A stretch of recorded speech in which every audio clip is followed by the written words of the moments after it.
morning to all of you. Welcome to our channel Chemistry Brain Booster and मैं हूं सुचित sir. हमारा जो चैप्टर चल रहा है वो है halo alkane and hello arene और हमारा chemical properties of halo alkane over हो गया है और आज की क्लास में हम पढ़ेंगे chemical properties of hello arene. Okay, hello arene के केमिकल प्रॉपर्टीज को आज हम स्टडी करेंगे, सीखेंगे क्या होता है। यहाँ से एक बहुत ही इंपॉर्टेंट क्वेश्चन आता है, तो सबसे पहले हम जो इंपॉर्टेंट क्वेश्चन है पहले उसको कवर करते हैं, उसके बाद आगे के बारे में बात करेंगे। तो हमारा आज जो टॉपिक है that is chemical properties of hello arene. Chemical properties of hello arene, ठीक है। इसके अंदर सबसे पहला क्वेश्चन एग्जाम में क्या पूछेगा आपको, why hello arenes do not undergo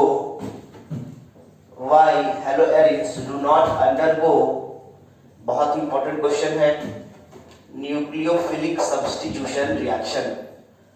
Why haloarenes do not undergo nucleophilic substitution reaction? इसी क्वेश्चन को घुमा के पूछेगा, 1 मार्क्स में भी पूछ सकता है। वैसे ये क्वेश्चन 3 मार्क्स का है, ठीक है। 1 मार्क्स में पूछेगा तो बोलेगा कि हेलोएरीन इनमें से कौन सा रिएक्शन नहीं करता है। SN1 नहीं करता है, SN2 नहीं करता है, SN3 नहीं करता है, none of these। तो कहने का मतलब इसमें कोई भी रिएक्शन नहीं करता है, ना SN1 करता है ना SN2 करता है। कौन? हेलोएरीन्स। मतलब haloarenes nucleophilic substitution reaction perform करता ही नहीं है। अब सवाल आता है क्यों नहीं करता है, तो इसका जवाब देखेंगे। तो इसके कारण क्या है? 3 रीजंस हैं। कितने रीजंस हैं? 3 रीजंस। बहुत ही इंपॉर्टेंट क्वेश्चंस हैं और इसका आंसर जो है वो है ड्यू टू 3 रीजंस, 3 कारणों से, ठीक है। आपको ऐसे नहीं लिखना है, मैं बस कारण बता रहा हूं आपको, लैंग्वेज नहीं लिखा रहा हूं। सबसे पहला है रेजोनेंस इफेक्ट। सबसे पहला क्या है? Resonance effect. दूसरा क्या है भाई कारण इसका? दूसरा है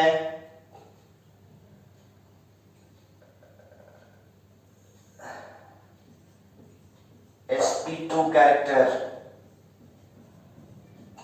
of carbon in CX bond। और तीसरा जो कारण है भाई वो क्या है? Electronic repulsion. वो क्या है? Electronic repulsion. 3 कारण है, अभी तीनों को समझाएंगे हम, एक करके डिटेल्स एक्सप्लेन करेंगे। और वीडियोस देख लेते हैं चल रहा है सही कि नहीं चल रहा है। Resonance effect, sp2 character of carbon in CX bond and electronic repulsion. थोड़ा सा बड़ा लिखने की जरूरत है, चलिए आगे से थोड़ा बड़ा लिखेंगे। चलिए इसके बाद हम चलते हैं, सबसे पहले बात करेंगे रेजोनेंस इफेक्ट की। देखिए यहाँ चल क्या है भाई, हेलोएरीन है, तो हेलोएरीन का मतलब समझते हैं। पहला मैं एक्सप्लेन कर रहा हूँ, ठीक है। रेजोनेंस इफेक्ट को मैं एक्सप्लेन करने जा रहा हूँ। First resonance effect. देखिए रेजोनेंस इफेक्ट से क्या प्रॉब्लम आएगा वो देखिए, ठीक है। एक तो आपके पास जानते हैं कि हेलोएरीन कुछ इस प्रकार होता है। यहाँ पर आपका मान लीजिए हेलोजन, यहाँ पर क्या है? हर कॉर्नर कॉर्नर पर कार्बन है और कार्बन क्या करता है? डबल बॉन्ड बनाए रहता है। मान लीजिए यहाँ क्लोरीन ले लीजिए, क्या ले लीजिए? क्लोरीन। तो क्लोरीन पे क्या होता है? हेलोजन है ना, तो क्लोरीन पे कितना? 3 लोन पेयर। भाई क्लोरीन के आउटर मोस्ट में 7 इलेक्ट्रॉन होता है ना, तो 2 2 4 2 6 और एक साथ नहीं दिखाई दे रहा है जी। क्लोरीन पे 3 लोन पेयर होगा, एक लोन पेयर, एक लोन पेयर, एक लोन पेयर, एक इलेक्ट्रॉन यहाँ रहेगा। और यहाँ पर क्या है? कार्बन है। अब यहाँ पे क्या होगा? देखिए यहाँ कॉन्जुगेट पेयर है। कैसा पेयर है? कॉन्जुगेट पेयर, मतलब double bond, single bond, lone pair. देखो यहाँ पे क्या है? कॉन्जुगेट पेयर बन रहा है, lone pair, single bond, double bond. Conjugate pair समझते हैं ना, pi bond, single bond, pi bond. हाँ, lone pair, single bond, lone pair, lone pair, single bond, double bond. अगर इनमें से कोई भी एक कंडीशन लगता है तो आप इसको बोलेंगे कॉन्जुगेट पेयर, मतलब एक बार डबल बॉन्ड और फिर एक बार सिंगल बॉन्ड, लगातार कॉन्सेक्यूटिव है ना, एडजेसेंट में। Double bond single bond double bond, lone pair single bond lone pair single bond double bond. अगर ये इस तरह से पेयर बनता है लगातार में तो इसको बोलते हैं कॉन्जुगेट पेयर। कौन सा pair? Conjugate, CONGUAT, conjugate pair. और जहां कॉन्जुगेट पेयर बनता है वहां पे रेजोनेंस होता है। क्या होता है वहां पर? रेजोनेंस। रेजोनेंस का मतलब क्या होता है? Shifting of pi electrons. Pi electrons मतलब पाई बॉन्ड बनाने वाले इलेक्ट्रॉन्स को क्या कहते हैं? पाई इलेक्ट्रॉन्स कहते हैं। तो यहाँ पर क्या, ये जो लोन पेयर वाले इलेक्ट्रॉन है इसको भी हम यहाँ पर पाई इलेक्ट्रॉन्स बोलेंगे। यहाँ पर ये जो इलेक्ट्रॉन जो पाई बॉन्ड है और पाई बॉन्ड बनाने वाले जो इलेक्ट्रॉन्स है इनको हम क्या बोलेंगे? पाई इलेक्ट्रॉन्स बोलेंगे। ये पाई बॉन्ड है ना, बेंजीन रिंग में 3 पाई बॉन्ड होता है ना, और कितना 1 2 3 4 6 सिग्मा बॉन्ड है। चलिए, तो ये क्या हो गया? C6H5Cl है। अब एक्चुअल में क्या होता है जब रेजोनेंस यहाँ पर होगा? क्यों रेजोनेंस होगा? क्योंकि यहाँ पर loan pair single bond double bond का एक कॉन्जुगेट पेयर बन रहा है। जब भी कॉन्जुगेट पेयर बनेगा तो रेजोनेंस होगा, मतलब पाई इलेक्ट्रॉन शिफ्ट करेगा। मतलब जो पाई इलेक्ट्रॉन यहाँ पे है वो यहाँ पर आ जाएगा, मतलब एक आगे खिसक जाएगा, यहाँ वाला यहाँ आ जाएगा, फिर ये वाला पाई बॉन्ड जो है वो यहाँ पे आ जाएगा और ये वाला पाई बॉन्ड यहाँ पे आ जाएगा। मतलब जो एक कदम आगे बढ़ जाएगा, जो यहाँ था वो यहाँ आ जाएगा, जो यहाँ था वो यहाँ आ जाएगा, जो यहाँ था वो यहाँ आ जाएगा। इस प्रकार से क्या होगा? वो अपने आप को लगातार घुमाते रहेगा और इस प्रकार खुद को स्टेबलाइज करने की कोशिश करेगा। ऐसा क्यों करेगा? To become stable. कहने का मतलब अगर हम मान लीजिए किसी कार्यालय में हम क्लर्क हैं, मान लीजिए आपको बनाना है कास्ट सर्टिफिकेट, मेरे पास बनाना है, तो आप आके मेरे सर पे खड़े हो गए कि भैया हमको अभी तुरंत कास्ट सर्टिफिकेट बना के दीजिए। आपका दोस्त भी आया बोला हमको भी तुरंत अभी इनकम सर्टिफिकेट बना के दीजिए। हम लोग बोले बाबू तुम लोग दाओ 10-15 मिनट में घूम क्या ना बना कर देना, हमको अब ये चाहिए, अभी तुरंत हमको बना के दीजिए, आप हमको अर्जेंट है। आप बताइए अगर कोई आपके सर पे चढ़ा रहेगा तो तुरंत काम करके दो, तो वो काम करने में ज्यादा मजा आएगा या बोल दिया आप 10 मिनट में जाइए आपका काम हो जाएगा, तो वो 10 मिनट रिलैक्स होकर काम कर पाएगा वो क्लर्क। उसके सर पे चढ़े रहिएगा, उसको डिस्टर्ब करते रहेगा तो वो काम उतने अच्छे से नहीं कर पाएगा। तो क्लर्क के सर पर चढ़े रहिएगा तो ज्यादा अच्छा काम होगा कि क्लर्क से दूर हो जाइएगा तब ज्यादा अच्छा काम होगा? तो ऑफ कोर्स जब क्लर्क के सर से दूर चले जाइएगा तब ज्यादा अच्छा काम होगा। स्टेबिलिटी वो ज्यादा फील करेगा ना, क्लर्क ज्यादा रिलैक्स फील होकर काम करेगा। तो यहाँ पर 3 लोन पेयर है सर पे चढ़े हुए हैं और लोन पेयर में रिपल्सन होता है। तो रिपल्सन को मिनिमाइज जब तक नहीं करेगा तब तक स्टेबिलिटी तो आएगा नहीं। तो लोन पेयर के रिपल्सन को मिनिमाइज कैसे किया जाए? तो क्यों ना लोन पेयर को ही हटा दिया जाए, शिफ्ट कर दिया जाए, इधर उधर धकेल दिया जाए। जैसे ही लोन पेयर 3 से लोन पेयर 2 हो जाएंगे तो लोन पेयर आपस में थोड़े दूर होकर एडजस्ट हो जाएंगे और परिणाम स्वरूप उनके बीच में रिपल्सन कम होने लगेगा, जिससे मॉलिक्यूल की स्टेबिलिटी बनी रहेगी। तो कहने का मतलब ये हेलो एल्केन में नहीं होता ये बात। हेलो एल्केन का मतलब क्या है? हेलो एल्केन में होता है CHH और Cl। यहाँ पर भी देखिए 2 2 3, यहाँ भी क्लोरीन है तो यहाँ पर भी चलो अच्छी है। तो यहाँ पे loan pair single bond conjugate pair कहाँ बन रहा है? यहाँ पर loan pair single bond double bond उसके बाद रहता तब ना कंजुगेट पेयर बनता। तो यहाँ पर हेलो एल्केन में कंजुगेट पेयर बन रहा है क्या? नहीं बन रहा है, जिस कारण से यहाँ पर रेजोनेंस नहीं होता है। लेकिन ये जो हेलो एरिन है यहाँ पर loan pair single bond double bond का पेयर आ रहा है जो कि कंजुगेट पेयर है, तो जिससे यहाँ पर रेजोनेंस होगा और हेलो एल्केन में रेजोनेंस नहीं होगा। तो रेजोनेंस क्या हो? तो रेजोनेंस होगा तो उससे क्या हो जाएगा? मन में सवाल आएगा कि रेजोनेंस होगा तो क्या होगा? तो जरा बताते हैं रेजोनेंस होगा तो क्या होगा। रेजोनेंस होगा ना तो यहाँ पर कार्बन और क्लोरीन के बीच में जो CH बॉन्ड है ना, ये कार्बन और हैलोजन के बीच का जो बॉन्ड है यहाँ पर सिंगल बॉन्ड है, एक्चुअल में दिख रहा है, लेकिन एक्चुअल में ये सिंगल बॉन्ड नहीं रहता है। यहाँ पर पार्शियल डबल बॉन्ड कैरेक्टर आ जाता है। देखिए क्या होगा, यहाँ पर जब भी रेजोनेंस होता है तो सबसे पहले काम करता है प्लस आर इफेक्ट। क्या काम करता है? Plus are effect. प्लस का मतलब होता है देना। प्लस का मतलब क्या होता है? देना। देता है कोई तब ना प्लस चार्ज किसी का आता है। हम किसी को 100 रुपया देंगे तब ना हम प्लस में रहेंगे, किसी 100 रुपया लेंगे तो हम प्लस में रहेंगे कि माइनस में रहेंगे? माइनस में रहेंगे।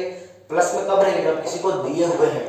तो प्लस का मतलब होता है देना, ठीक है, रेजोनेंस इफेक्ट। देखिए यहाँ पर क्लोरीन के पास 3 लोन पेयर है, तो वो क्या करेगा? लोन पेयर को इधर रिंग में धकेलना चाहेगा, रिंग को देना चाहेगा, तो ये लोन पेयर इलेक्ट्रॉन रिंग में आएगा, इसीलिए यहाँ पर क्या शो करेगा? Plus are effect.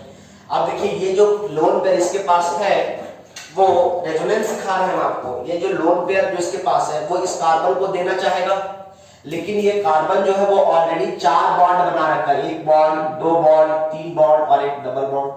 तो 4 बॉन्ड तो पहले से बना रखा है ये कार्बन। क्या ये कार्बन इस लोन पेयर के एक इलेक्ट्रॉन को स्वीकार कर पाएगा? तो जवाब है नहीं, क्योंकि इसका ऑलरेडी ऑक्टेट पूरा है। इसका मतलब क्या करना पड़ेगा, इसको अपने एक जगह खाली करना पड़ेगा। तो यहां पर जो इलेक्ट्रॉन, ये वाला जो पाई बॉन्ड है, ये अंदर की ओर जाएगा। ये क्या करेगा, इलेक्ट्रॉन अंदर वाला बॉन्ड को तोड़ के वो दिखाना है, और ये वाला जो पाई इलेक्ट्रॉन है, जो पाई बॉन्ड है, वो शिफ्ट होकर के इलेक्ट्रॉन क्लाउड का निर्माण करेगा। जैसे ही ये इलेक्ट्रॉन यहाँ पे जाएगा, यहाँ पे ये क्यों गया, ऊपर क्यों नहीं गया, नीचे ही क्यों आया? क्योंकि ऊपर में इलेक्ट्रॉन ऑलरेडी बहुत ज्यादा है। तो जिधर पहले से बहुत ज्यादा इलेक्ट्रॉन है और उधर ही इलेक्ट्रॉन जाएगा कि उससे दूर भागेगा, तो उससे दूर भागेगा, इसलिए ऊपर नहीं जा करके ये नीचे गया। बात समझ में आ रहा है? नीचे क्यों गया? क्योंकि यहाँ पर ऑलरेडी बहुत सारे इलेक्ट्रॉन्स हैं, तो इलेक्ट्रॉन्स की दुनिया में और इलेक्ट्रॉन्स नहीं जाएगा, वो रिपेल करेगा, इधर आना ज्यादा बेहतर समझेगा वो, इसीलिए इधर आ जाएगा। अब ऐसा करने से क्या होगा, देखिए जरा। ऐसा जैसे ही करेगा तो ये कार्बन तो अपना इलेक्ट्रॉन दे देगा, तो इस कार्बन पे कैसा चार्ज आ जाएगा, प्लस, और यहाँ पे कैसा चार्ज आ जाएगा, माइनस। तो एक्चुअल में क्या हो जाएगा भाई, यहाँ पर जो बॉन्ड है, ठीक है, यहाँ पे ये इलेक्ट्रॉन जो बॉन्ड था वो क्या चीज का निर्माण कर देगा, इलेक्ट्रॉन का माइनस चार्ज आ जाएगा ना। एक तो अपना इलेक्ट्रॉन इसका खुद का है, और एक इलेक्ट्रॉन उसका, इस वाले कार्बन का एक इलेक्ट्रॉन है, इस वाले कार्बन का लिया। बाकी इन दोनों में एज इट इज रहेगा, इनमें कोई छेड़छाड़ नहीं करना है। अब देखिए इस क्लोरीन के पास जो 3 लोन पेयर था, इसके पास इलेक्ट्रॉन की कमी हो गई ना। अब भाई इसके पास जो 3 ही बॉन्ड है, 1 बॉन्ड, 2 बॉन्ड और 3 ही बॉन्ड है, 1 बॉन्ड तो टूट गया। इसका मतलब इसमें प्लस चार्ज भी है, इस पे क्या है, प्लस चार्ज है ना, इस पे प्लस चार्ज है कि नहीं, इस कार्बन पे इलेक्ट्रॉन दिया इसको, तो प्लस चार्ज इसका आएगा, तब ना इस पे माइनस आया। अब इसके पास इलेक्ट्रॉन की कमी हो गई है, तो इसके पास जो 3 लोन पेयर था उसमें से क्या करेगा, एक लोन पेयर क्या करेगा, इसको दे देगा। तो देने से क्या होगा, एक इलेक्ट्रॉन इसके पास, तो जिससे प्लस माइनस खत्म हो जाएगा, और एक इलेक्ट्रॉन इसके पास रहेगा। क्योंकि इस क्लोरीन ने अपना इलेक्ट्रॉन दिया है, तो क्लोरीन पे प्लस चार्ज हो जाएगा, और यहाँ पर एक डबल बॉन्ड कैरेक्टर सेट हो जाएगा। नहीं समझ में आया? यहाँ पर क्या हुआ, प्लस चार्ज आया था। क्यों प्लस चार्ज आया था? क्योंकि इसने अपना इलेक्ट्रॉन इसको दिया, तो यहाँ प्लस आया, मतलब यहाँ पर इलेक्ट्रॉन की डेफिशिएंसी हो गई, कमी हो गई। तो उस कमी को पूरा करने के लिए इस क्लोरीन के पास जो एक्स्ट्रा इलेक्ट्रॉन था वो इसको दिया।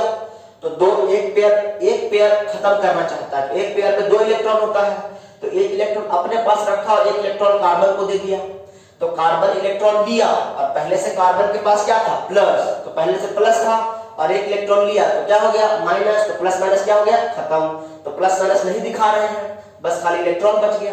अब पेयर ऑफ इलेक्ट्रॉन था, एक इलेक्ट्रॉन इसको दिया, तो वो तो बच न गया इसके पास, तो एक जो बच गया 100 और एक इसके पास 100, दोनों आपस में क्या कर दिया, बॉन्डिंग कर लिया, और इस प्रकार से क्या हो गया, डबल बॉन्ड कैरेक्टर हो गया। अब यही चीज चलता रहेगा, अगला स्टेप में फिर से क्या होगा, अब ये इधर आना चाहेगा, लेकिन यहाँ पर इस कार्बन के पास 1, 2, 3 बॉन्ड बन चुका है। ये यहाँ पे इलेक्ट्रॉन क्लाउड है ऑर्थो पोजीशन पे, ये यहाँ आना चाहेगा, लेकिन आ नहीं सकता, तो फिर क्या करना पड़ेगा, पहले इसको यहाँ से तोड़ना पड़ेगा। अब जैसे ये होगा अगला स्टेप में, अब जहां जहां ये वाला जो 2 इलेक्ट्रॉन था वो अब क्या बच जाएगा, एक इलेक्ट्रॉन इसको देगा, एक अपने पास रखेगा, प्लस माइनस खत्म हो जाएगा। ठीक है, ये हमने क्लास में बताया हुआ है, रेजोनेंस को समय पढ़ाने का समय नहीं है अभी, सब 11th की बात है। तो 2 इलेक्ट्रॉन इसके पास था, एक इसको दे दिया, एक अपने पास रखा, पहले से माइनस था, अब इसको दिया तो क्या हो गया, प्लस। इसके पास क्या आ गया, माइनस लिया, लेकिन चूंकि अपना इलेक्ट्रॉन ये तो दिया भी तो था पहले से, अपना इलेक्ट्रॉन यहाँ तो दिया भी तो दिया तो क्या आया था, प्लस। तो प्लस माइनस क्या हो गया, खत्म, प्लस माइनस क्या हो गया, खत्म। अब इलेक्ट्रॉन क्लाउड क्या हो गया, सिर्फ इसके पास रह गया, इसमें आपने कोई छेड़छाड़ नहीं किया, इसको एडिट रहने दीजिए। यहाँ पर कार्बन और क्लोरीन के बीच में क्या हो गया, 2 लोन पेयर, और क्या बच गया है, प्लस चार्ज। फिर से क्या होगा भाई, अब ये वाला फिर से जो इलेक्ट्रॉन है, क्लाउड है, ये फिर से इधर आना चाहेगा, लेकिन नहीं आ सकता है, तो फिर क्या करेगा, ये वाला बॉन्ड पहले टूटेगा, तो टूटने से क्या हो जाएगा, टूटेगा तो यहाँ पर क्या हो जाएगा, इलेक्ट्रॉन इकट्ठा हो जाएगा, माइनस चार्ज आ जाएगा, और ये वाला इलेक्ट्रॉन कहाँ चला जाएगा, यहाँ चला जाएगा। यहाँ पर क्या आ जाएगा, पाई बॉन्ड, यहाँ पर क्या आ गया, पाई बॉन्ड, यहाँ पर क्या हो गया, क्लोरीन जैसे था वो, जिनमें आपने छेड़छाड़ नहीं किया उसका एडिट रहने दीजिए। अब फिर से क्या होगा भाई, फिर से वही लास्ट स्टेप, ये जो लोन पेयर क्लाउड है, जो इलेक्ट्रॉन क्लाउड, वो फिर से बॉन्ड बनाना चाहेगा, लेकिन यहाँ पर कार्बन के पास जगह नहीं है लेने का। सबसे पहले क्या करेगा, इसको ये इधर तोड़ेगा और फिर इधर शिफ्ट करेगा। यहाँ पर इस बार ऊपर जा रहा है, यहाँ पर क्या काम कर रहा है, माइनस आई इफेक्ट। यहाँ क्या काम कर रहा है, माइनस आई इफेक्ट, मतलब इलेक्ट्रॉन को ऊपर ले रहा है ना, प्लस चार्ज इसीलिए। तो ऊपर की ओर जा रहा है, इलेक्ट्रॉन खींच रहा है रिंग से, तो माइनस आई इफेक्ट। रिंग में इलेक्ट्रॉन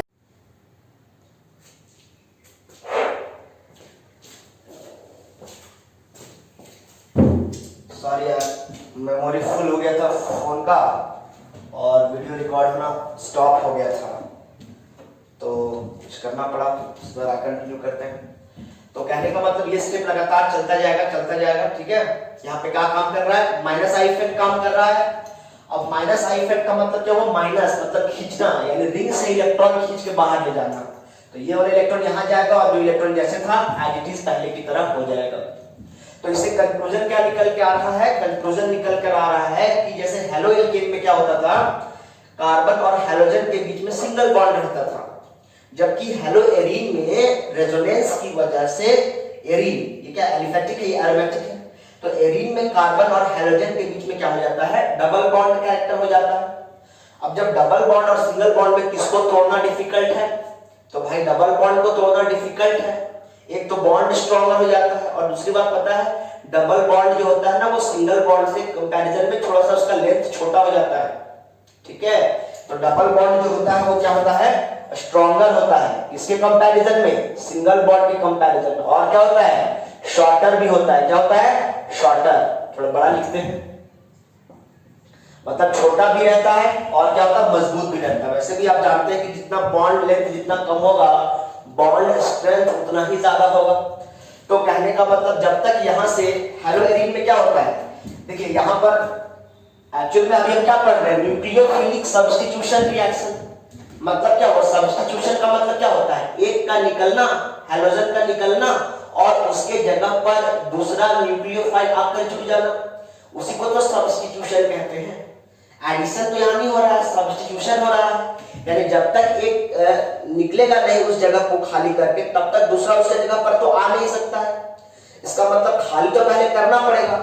अब यहाँ पर ये जो हैलोजन है ये खाली कर ही नहीं रहा है। जब तक ये हैलोजन यहाँ से बाहर नहीं निकलेगा तब तक इसके जगह पर कोई दूसरा इनकमिंग न्यूक्लियोफाइल कैसे आ सकता है, बात समझ में आ रही है। जब तक ये निकलेगा नहीं, क्यों नहीं निकलेगा, क्योंकि इस कार्बन के साथ ये एकदम फेविकॉल वाली जोड़ से बंधा हुआ है। अब जितना इतना मजबूत है, जब तक ये टूटेगा नहीं, जब तक ये अलग नहीं होगा कार्बन से, तब तक ये निकलेगा नहीं। और जब तक ये वाला हैलोजन बाहर निकलेगा नहीं, तब तक दूसरा न्यूक्लियोफाइल को अपनी जगह आने देगा नहीं। यानी कि न्यूक्लियोफाइल का सब्स्टिट्यूशन रिएक्शन यहाँ पर हेलो एरीन में नहीं हो पाता है, क्योंकि कार्बन और हैलोजन के बीच में पार्शियल डबल बॉन्ड कैरेक्टर होता है, जबकि हेलो एल्केन में सिंगल बॉन्ड होता है। तो जिससे क्या होता है, कार्बन और हैलोजन के बीच का बॉन्ड को ब्रेक करके इसको निकलना और न्यूक्लियोफाइल का आना आसान होता है, लेकिन यहां पर इसका निकलना नहीं होता है। जब तक हेलो एरीन से हैलोजन निकलेगा नहीं, तब तक इसके पास न्यूक्लियोफाइल आएगा नहीं। तो समझ में आया, ड्यू टू रेजोनेंस से क्या होता है, रेजोनेंस इफेक्ट से क्या होता है, रेजोनेंस इफेक्ट क्या होता है, due to resonance partial double bond character, but there is partial double bond character between CX bonds and hence bond becomes stronger। ठीक है, जब तक ये न्यूक्लियोफ्यूज बाहर नहीं निकलेगा तब तक ये न्यूक्लियोफाइल इसके पास आएगा नहीं, तो सब्स्टिट्यूशन रिएक्शन होता नहीं है। बात समझ में आया, पहला पॉइंट समझ में आया। दूसरा पॉइंट समझिए जरा, थोड़ा सा उसको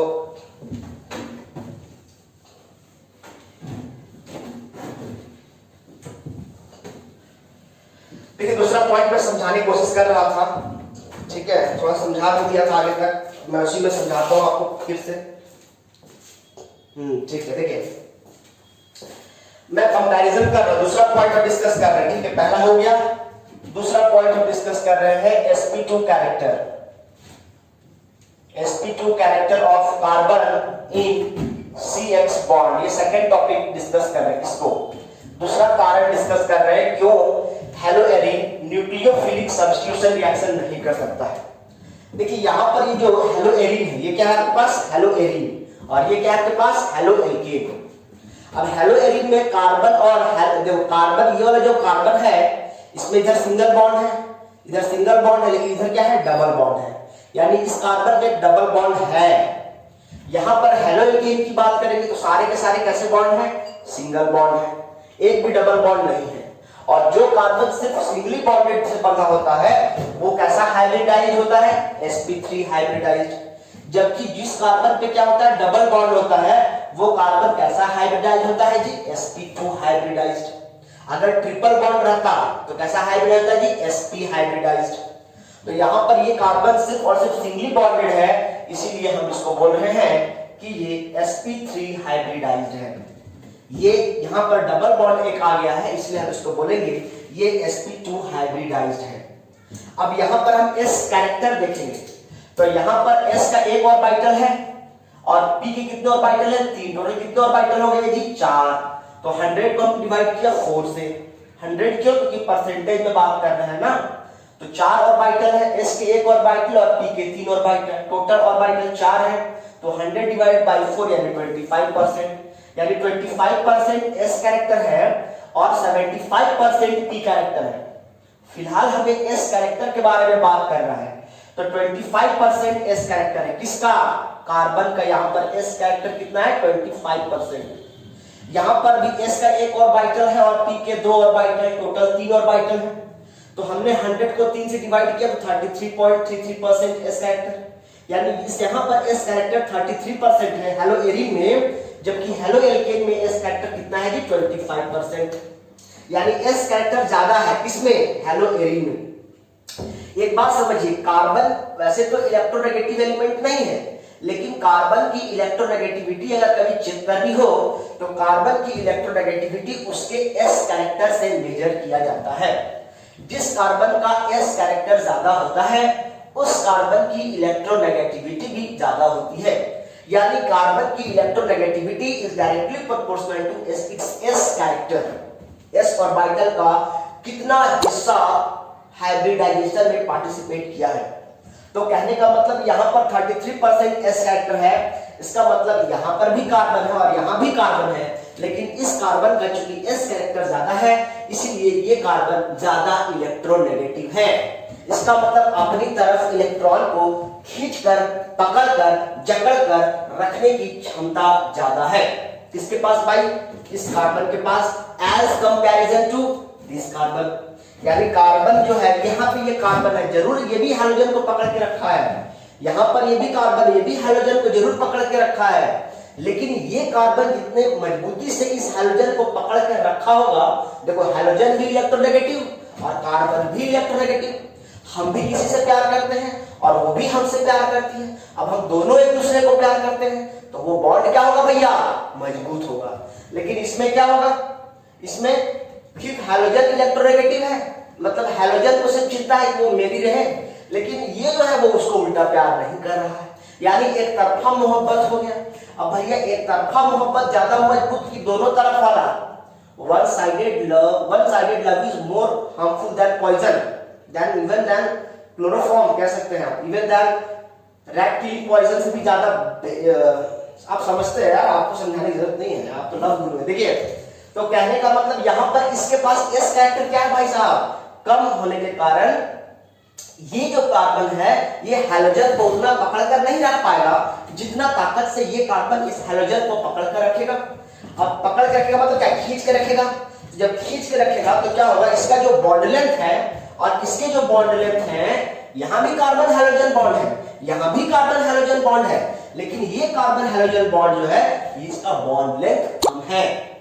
इसका बॉन्ड लेंथ क्या है, कम है, लगभग 167 पिकोमीटर। पिकोमीटर का मतलब 10 का पावर -12 मीटर, 167 पिकोमीटर। जबकि इसका बॉन्ड लेंथ इसके कंपैरिजन में तो 3 छोड़ दिया है, तो 3 छोड़ दिया तो बॉन्ड लेंथ तो लंबा हो गया, और ये 177 पिकोमीटर या 179 पिकोमीटर के आसपास है, नॉट एक्यूरेट, मुझे याद नहीं है। तो क्या 167 है और 179 कर लो इसको, ये 179 पिकोमीटर के आसपास है। अब आप जानते हैं कि बॉन्ड स्ट्रेंथ और बॉन्ड लेंथ में कैसा रिलेशन होता है जी, bond strength is inversely proportional to जी बॉन्ड लेंथ। जिसका बॉन्ड लेंथ ज्यादा होता है उसका बॉन्ड स्ट्रेंथ क्या होता है, कम होता है। अब बताइए किसको तोड़ना आसान है जी? इसका बॉन्ड लेंथ ज्यादा है तो इसको तोड़ना आसान है ना जी। तो यहां से तो ये निकल जाएगा, यहां से न्यूक्लियोफ्यूज निकल जाएगा और न्यूक्लियोफाइल आ जाएगा। लेकिन यहां पर क्या है, ये वाला बॉन्ड क्या है, छोटा है।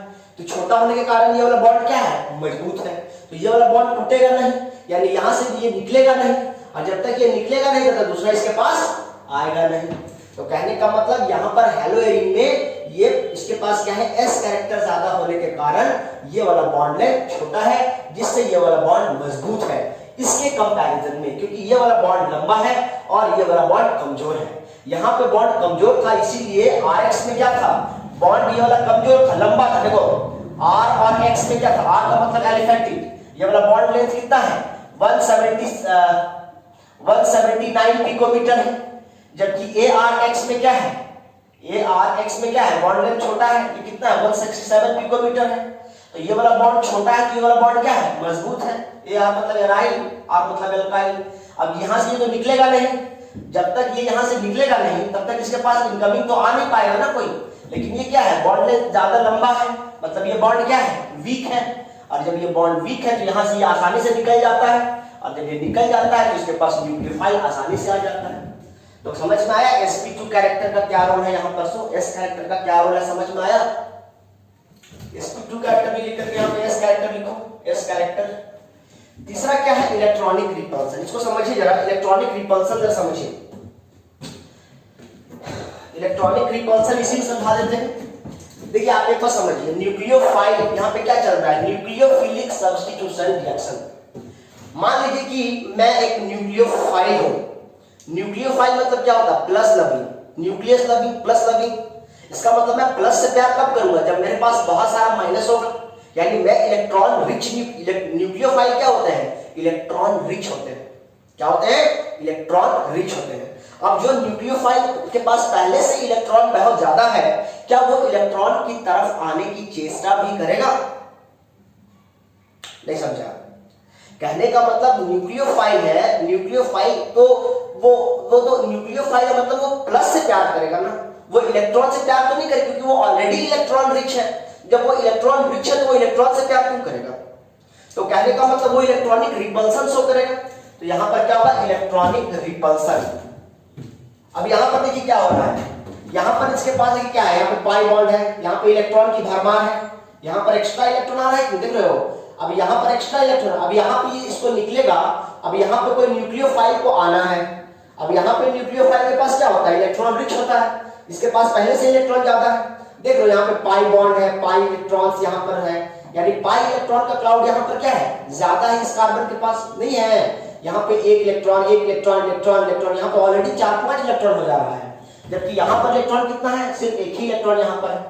यहाँ पर कितना इलेक्ट्रॉन है, सिर्फ एक ही इलेक्ट्रॉन है। इधर गोली मारो, यहाँ इसके साथ कितना इलेक्ट्रॉन है, सिर्फ एक इलेक्ट्रॉन है। इस कार्बन के पास कितना इलेक्ट्रॉन है, यहाँ पे 1 2 3 4 4 इलेक्ट्रॉन्स यहाँ पर ये घिरा हुआ है, एक जगह एक ही पास में। यहाँ पर तो दूर में है, लेकिन यहाँ पर क्या है, पास में। यानी इस कार्बन के पास ऑलरेडी बहुत सारे इलेक्ट्रॉन्स हैं हेलोएरिन में। इसका मतलब इसके पास जब न्यूक्लियोफाइल जाएगा ही नहीं, क्योंकि यहाँ पे इतना इलेक्ट्रॉन है तो रिपल्सन होने लगेगा, और इलेक्ट्रॉनिक रिपल्सन होगा क्योंकि जो न्यूक्लियोफाइल्स होते हैं due to incoming electron rich nucleophiles, nucleophiles generally electron rich होते हैं। अब क्या होता है, electronic repulsion due to incoming electron rich nucleophiles towards haloarene. अब हेलोएरिन के पास क्या होता है, हेलोएरिन भी क्या होता है, इलेक्ट्रॉन रिच होता है। हेलोएरिन भी क्या होता है, पाई इलेक्ट्रॉन रिच होता है। हेलोएरिन के पास क्या होता है, पाई इलेक्ट्रॉन्स, तो पाई इलेक्ट्रॉन्स रिच। हेलोएरिन भी पाई इलेक्ट्रॉन है इसके पास, और न्यूक्लियोफाइल के पास भी इलेक्ट्रॉन है, तो दोनों के पास इलेक्ट्रॉन है, तो इलेक्ट्रॉन वाला आदमी इलेक्ट्रॉन के पास जाएगा, नहीं जाएगा, क्योंकि रिपल्सन होगा। और इस कारण से क्या होता है, इलेक्ट्रॉनिक रिपल्सन के कारण ये जो है न्यूक्लियोफाइल जो है वो हेलोएरिन के आसपास भटकता भी नहीं है, और जिस कारण से haloarene do not undergo nucleophilic substitution reaction. इसका अगर आप किसी को नोट्स चाहिए होगा, पीडीएफ चाहिए होगा, तो वो मैं इसमें डाला हुआ हूँ डिस्क्रिप्शन में, या मैंने व्हाट्सएप ग्रुप में आप लोगों को डाल दिया है। आप लोग काइंडली उसको कवर करेंगे। कुछ चीजें छूट जाता है, छोटा मोटा का डेफिनेशन, तो उसके लिए हल्ला मत किया कीजिए, वो आप खुद से भी पढ़ सकते हैं। जैसे एम्बेडेड न्यूक्लियोफाइल्स है वो तो कराऊंगा ही मैं, लेकिन वो चीज नोट्स में दिया हुआ था, मुझे लगा उतना इंपॉर्टेंट नहीं है, सिंपल है। वैसे बहुत इंपॉर्टेंट डेफिनेशन है, वो एग्जाम में आएगा, एग्जाम्पल भी आएगा उसका लिखने के लिए, कंफर्म ही एग्जाम में आएगा, बट वो बहुत सिंपल सा था जिसको आप पढ़कर समझ सकते थे, तो हमने उसको मटिया दिया। लेकिन आप लोगों का रिक्वायरमेंट है, आप लोगों ने कहा तो मैं उसको कराऊंगा, ठीक है, बिल्कुल कराऊंगा, तो उसको मैं कराऊंगा।